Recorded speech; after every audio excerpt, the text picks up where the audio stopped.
WEFUNK. We funk. Where we will go here for our opening number is another one of my favorite days here, kind of on my in the Big LW Jammin World musical calendar anyway, and that is of course the day where we all pay remembrance to the fact that the greatest rapper of all time died on March 9th. Thank you, Cannabis. Yes, of course I refer to Biggie Smalls, who was fatally shot dead on, of course, March 9th in 1997, over 20 years ago at this point. And we are going to kind of talk a little bit about, honor him a little bit today here in the opening number, talk a little bit about his life and his death, which kind of unfortunately for Biggie is part of the story, you know, as not just because of his, you know, tragic murdering, but as well just the fact that death was really so much a part of his art in general, with, of course, kind of his masterpiece album, his first album, Ready to Die, and then his second follow-up great hit album, Life After Death, which was of course released just shortly after his death. So, and his, you know, death in a very public, crazy fashion, and it was, you know, like I said, just death was very much a part of Biggie's art and catalog, and definitely part of the story of Biggie. But before we get into that, of course, we'll celebrate his life a little bit. And I do mean celebrate, as here on the show we actually do want to officially anoint this here on our first, this is of course our first season of the Jammin World podcast, so my first chance to really kind of publicly anoint March 9th, the Notorious D.A.Y., the day where we will all pay homage to Biggie Smalls and his epic catalog of gangster rap material, which is really unmatched and unparalleled, which is where we'll kind of just start here talking about his just amazing catalog of music in really such a relatively small sample size, and it really just speaks to the really just unworldly efficiency of Biggie's catalog of material, putting out such a high volume of hits in such a real small sample size of material. Like I said, we're really, you know, upon his life, he really only produced the two albums, Ready to Die and Life After Death, which is, of course, a double album containing 2 CDs. On basically, those are 3 CDs for other artists. There's really no dead tracks. Of course, there's one, like, hilarious 90s rap comedy interlude where he's banging Lil' Kim, and, like, taking other ones where he's taking, like, angry voicemails from chicks he stood up and whatnot. So, like, of course, there's some hilarious shenanigans going on there, some rap-style shenanigans going on there. However, no bad songs, you know. And of course, in the old, like, Biggie, Tupac, you know, Stones, Beatles kind of debate, the one kind of thing that gets often used against Biggie is his relatively small catalog, only having the 2 real albums. However, just the sheer, you know, like I said, efficiency and rate of success on those albums is really, really unmatched by, you know, any other, you know, any musical artist really, to achieve just like nothing but, you know, unbelievable tracks on your small sample size of albums. And then, of course, there was the Born Again album, which was released, you know, I guess by that point in the 2000s, so, you know, several years after his death, which contained lots of, you know, of course, all, you know, recorded, previously recorded, but unreleased for the most part, Biggie tracks that were then kind of remixed. And unfortunately, I always felt with that album, too much of it contained features. Pretty much every song contained a feature, with especially a lot of hit contemporary artists at the time. The big hit being Dead Wrong with Eminem, which is a great song, of course. But when it's like a 20-track album, it's we're looking for some Biggie here, okay? I'll take an Eminem guest spot. I'll take Method Man and Redman's track. Of course, they finally released the Come On song with Sadat, which, you know, did not make, which Puffy gave the chop to off Ready to Die, but then finally was released on Born Again, you know, years and years later. However, it was too much of an overload with the features. so every song gets ruined by some other asshole's verse, so that kind of takes away from some of the greatness of the album. However, just they really took all of the other great Biggie studio recordings and, you know, other features from other artists and just other things that he put together through the years and remixed them, and I felt that they kind of missed the mark a little bit with that album. Of course, Puffy, you know, what else is new? Puffy misses the mark, but the actual two real core Biggie albums were both amazing, and like I said, his whole, you know, work with other artists was just amazing, putting other artists over everyone from Jay-Z featuring on his Reasonable Doubt album, of course, with Brooklyn's Finest, one of the definitive rap songs ever, or whether it was anyone from Method Man, from the What off Ready to Die, to Shaq with his epic Don't Stop the Rain video, or whatever it was, where there was literally a couple of hilarious, like, Shaq-Biggie collabos during Shaq's, like, rap career. So there's, like, if you look, I think there's two. There was a Funk Flex Biggie Shaq collabo, as well as then Shaq's hit single Don't Stop the Rain, which Lord only knows how much he paid Biggie to actually feature and come crush on his. But you can't ever take that away from Shaq. When you watch Goofy Shaq on TNT and remember the Hall of Fame basketball career, also remember literally sat down in a studio with Biggie and put out a hit record. So you got to give it to the big fella, Shaq, for that one. But really, just Biggie was just amazing. Like, everything he touched turned to gold, really, in the, you know, hip-hop studios anyway. But, and really just so beyond influential in the rap music genre. Really, like I said, kind of not really inventing, but really popularizing the gangster rap, which is really kind of more synonymous as the East Coast rap style. In the whole East Coast, West Coast beef, there really was opposing totally different styles of rap music. And Biggie was not really first. Kind of before Biggie was the Chronic with Dre and, of course, Snoop. Even before that, NWA, which is a different sort of aggression and, you know what I mean, of like I said, a culture shock or whatnot. But West Coast rap came out with the Chronic, which definitely was depraved and psychotic and beyond misogynistic. In today's Me Too movement, fucking Dre and Snoop would be locked up for the first two tracks off that album. But that is really like a party album. And the West Coast rap scene was a lot more party beats. Those are like funkadelic P-Funk samples and really party dance songs with hardcore gangster rap lyrics thrown over them. East Coast rap was a much more nitty-gritty style and not at all really party influenced, but very detailed accounts of criminal activity.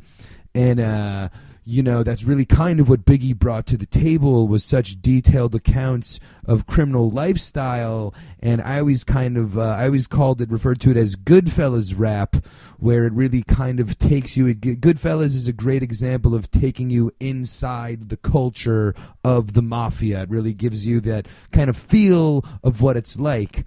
However, you don't necessarily feel that Scorsese and Pesci are actually murderers, which is a little bit of a different feel from the gangster rappers of the 90s. However, they equally give you, like years before there was The Wire, we'll say, maybe is a better example, but years before there was The Wire, there was 1990s gangster rap, which really talked about hand-sealing blue packs and often grenades, meaning like drug bindles and all this crazy terminology, where after listening to it 50, as a white kid from the suburbs, you listen to it 50 times before you like put any of it together even.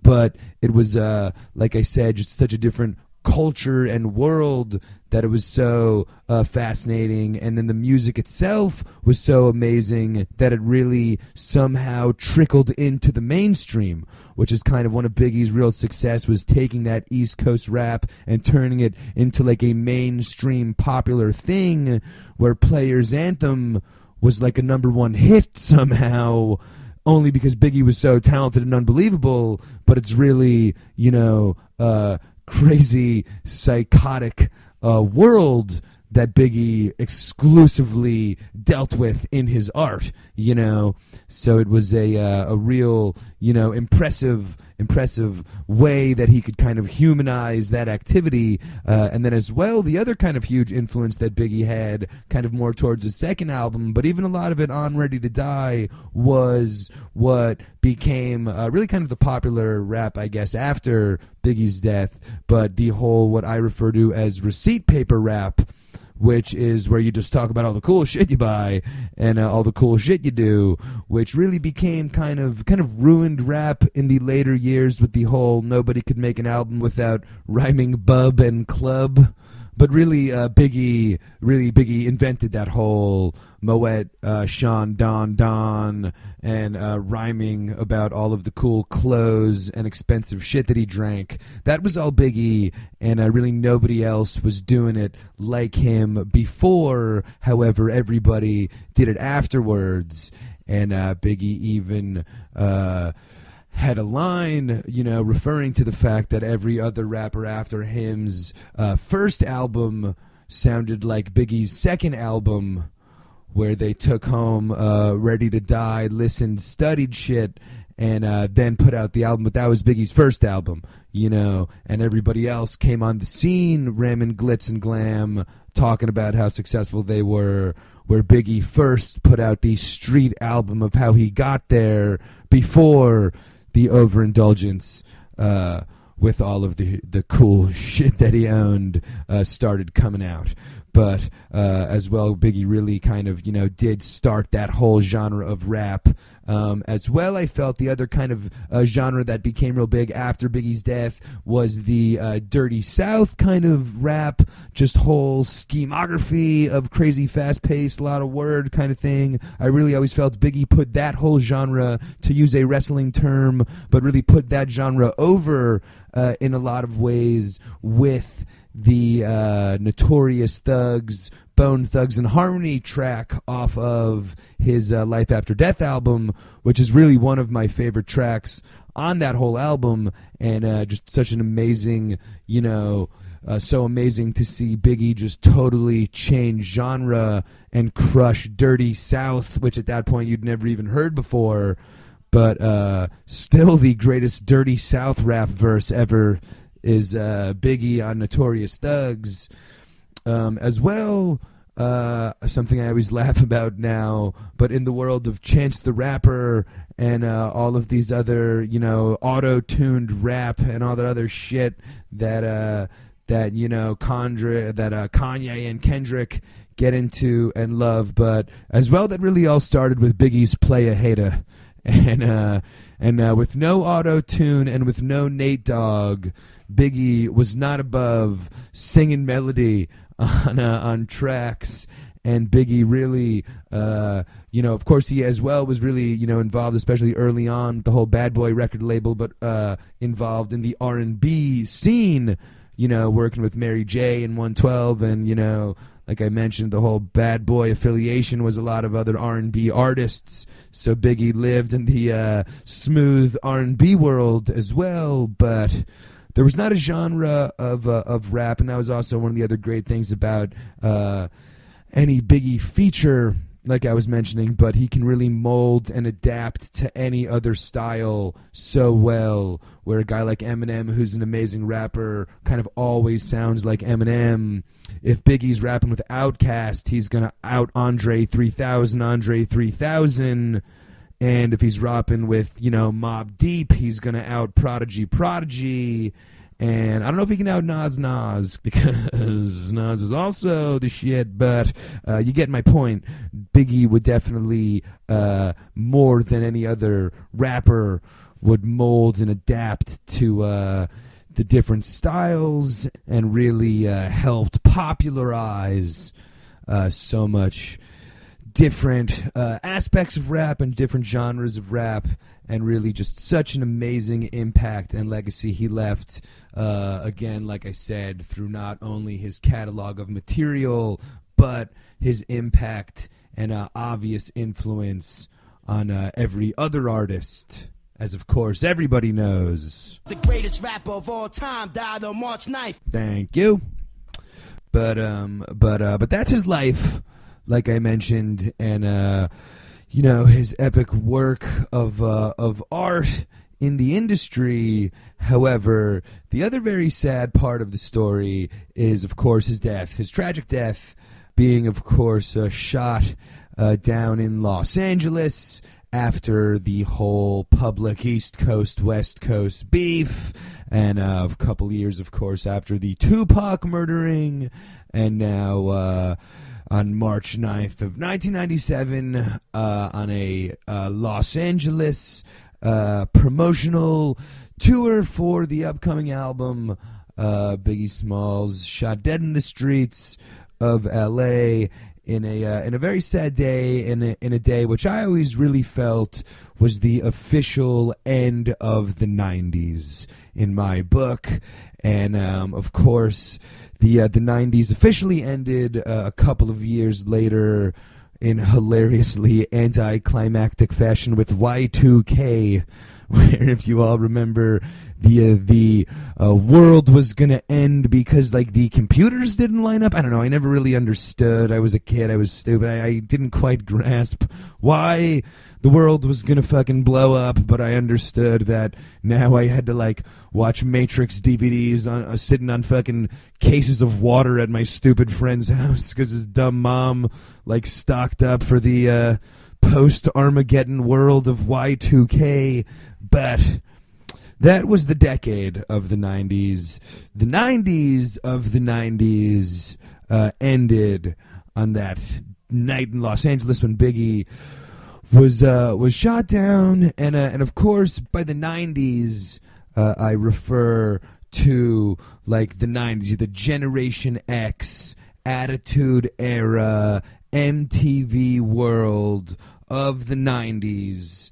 And let's face it, shit was pretty crazy in the world of music and in the world beyond. As sometimes from the Life Reflects Art category in the 90s, it was who the fuck knows, because shit was equally as crazy on stage and off. And of course, Biggie wasn't the sole death that brought down the 90s, but it was kind of the straw that broke the camel's back. Was the Biggie Smalls murdering kind of being the end of the big three 90s deaths, which of course I refer to the suicide of Kurt Cobain, followed by the murdering of Tupac, following then, of course, by the murdering of Biggie Smalls.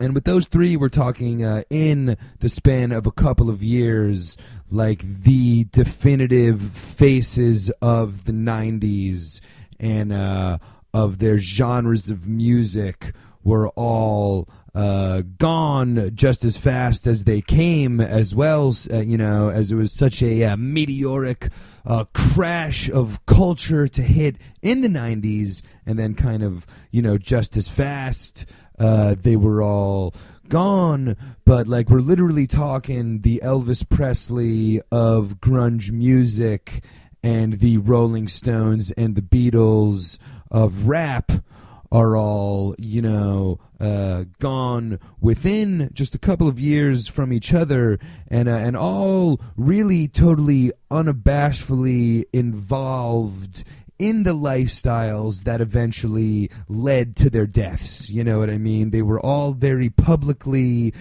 Kurt wasn't just, playing the part of a brooding junkie rock star. Kurt was a visibly obvious heroin addict, as well as there were a lot of other, these are kind of the big three, but there were other deaths from both rap and rock worlds as well. But, Lane Staley and some of these other guys in the 90s, they were obviously junkies.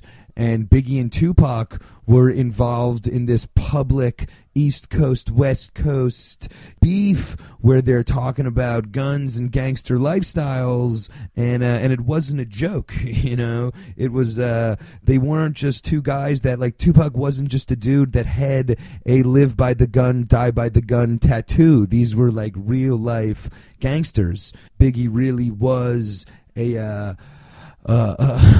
criminal, and I really think that was kind of a lot of the craziness that really spiraled out of the 90s, and kind of as well a lot of the just amazing aspect of, you know, Kurt and Biggie and Tupac as well. But they were all so amazingly talented, and their music was so good that it kind of transcended the cultural the cultural borders and became mainstream.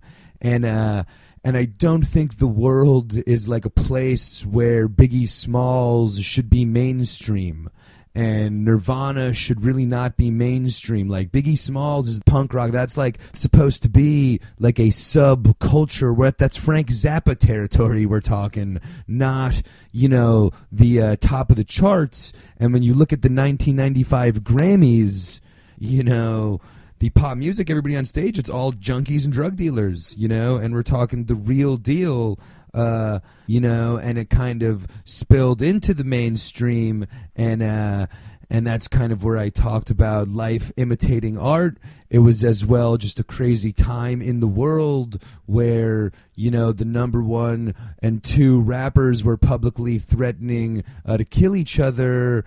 The biggest rock star was, you know, publicly shooting up heroin, and baseball players were publicly doing steroids. In the real world, they let O.J. Simpson off with murder, literally, and the president shoves a cigar up a 20-year-old's pussy. It was a crazy fucking time, you know. It really, really was just a crazy, nutty time, and it really just all went too far. You know, the whole thing went too far. We officially let the party get out of control with the 90s. And times were just insane, like I said, on stage and off. And I feel that when Biggie finally got shot in 97, it was about time for things to change, you know. And now, like I said, both the Rolling Stones and the Beatles had both been murdered, and the president was facing impeachment, and professional wrestling had to come out and admit that it was fake because it had just gone too fucking crazy. So they literally publicly had to come out and go, you know what, this isn't real, folks, all right? I know it looks crazy and like we went beyond the pale, but it's also fucking fake, so relax. But the envelope had officially not only been pushed too far, but had been ripped to shreds, much like the stage equipment at a Nirvana concert, just fucking smashed to pieces. And I guess really in its essence, that is the 90s, and really that is Biggie Smalls and Tupac and Kurt Cobain. They're all people that just pushed it way too far. You know, they really just took the whole thing way too far. Kurt took the whole junkie rock star thing way too far. Biggie and Tupac took the whole urban cowboy thing way too far. And at the end of the day, it cost them all their lives, but as well, they pushed the whole thing too far in the studio and on stage as well, as they pushed the whole music world to places that it had never been. And like I said, really just defined their own genres and influenced music forever more with their attitude and with their aggression and with the 90s. And then just like that, 5 years later, they're all gone. And after that, March 9th of 97, the world needed themselves some Spice Girls and some NSYNC and some Backstreet Boys, and to take a deep breath and mellow the fuck out, after the culture shock that had just taken place. And good music didn't die. It just went back underground where it truly belonged. And grunge rock became punk rock. And bands like Rancid and Bad Religion had big resurgences in popularity, and other punk and ska influenced bands like Blink-182, NoFX, Less Than Jake, Real Big Fish, Goldfinger, Flogging Molly, The Pie Tasters, Mustard Plug, all came out in a very hot punk, alt-punk ska whole thing that happened there in the late 90s, and gangster rap became hip-hop, where amazing artists like Mos Def and Talib Kweli and their Black Star Project and The Roots and Common Sense and all of Raucous Records came at you with a lot more socially conscious rap with extremely danceable, amazingly fun hip-hop beats with, like I said, a lot more positivity focused in their lyrics. Along the way as well, Jerry Garcia passed away, not mentioned amazingly enough in my my 90s death tributes, but along the way, Jerry passed of apparent lifestyle indulgences, and deadheads flocked to Fish, who went on their Fish Destroy America tour of 97, and of course all these years later for Bobby and Phil the music never stopped, and that was pretty much it, you know. Then a couple of years later, Bush and Cheney ran on the Family Values campaign, trying to capitalize on the tragic awesomeness that was the 90s, and eventually lied, cheated, and stole their way into the office, where the American public said, you know what, I think we're finally ready for completely over-the-top, vile, and debaucherous white rapper from Detroit to come on the scene and start a public beef with the First Lady, as Eminem shocked the world back into reality with his emergence. Dr. Dre finally released The Chronic 2 in the form of The Chronic 2000. A couple years later on the East Coast, 50 Cent started rapping about dealing drugs again.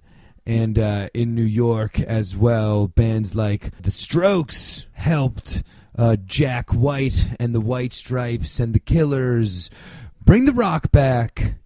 And here we sit 20 years later, honoring the day that Biggie Smalls died, and the 90s died with it, where we celebrate the Notorious D.A.Y.